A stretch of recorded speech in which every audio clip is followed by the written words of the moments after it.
Good evening, everyone. I am a sophomore at George Washington High School. This is my first year at the academy, and I am more than happy I did this. I met all these great people, and sorry if I get emotional. It's just that I've never been around people who look like me and who have taught me and have friends like you guys, and I'm so happy that I met all of you.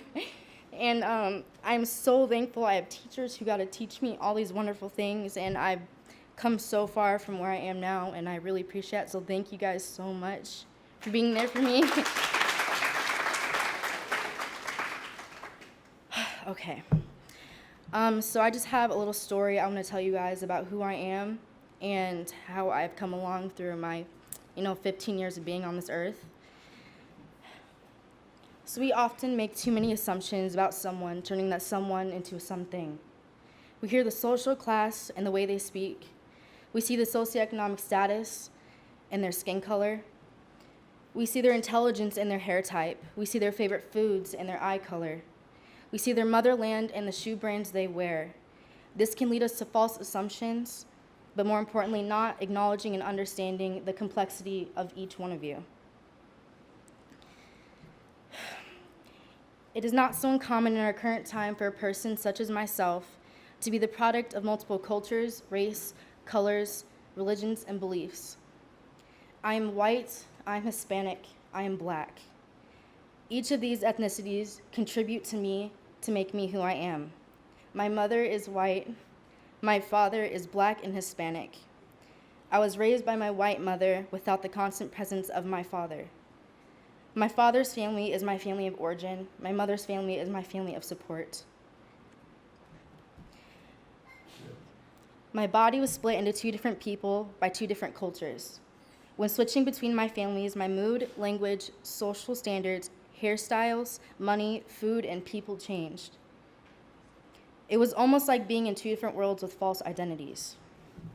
Being biracial can be hard when you have a name that screams, "I'm white," and a face that screams, "I love enchiladas," or "Where's the fried chicken?" I have people every day assume one thing or another about me.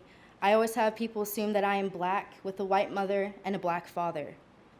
Occasionally, someone will assume that I am Hispanic, and before hearing me talk, they think I only speak Spanish or I have a very thick accent.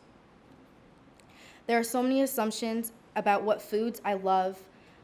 I speak languages other than English, the color of my parents, the amount of siblings I have, and if I am rich or am I poor. All this because of my physical features.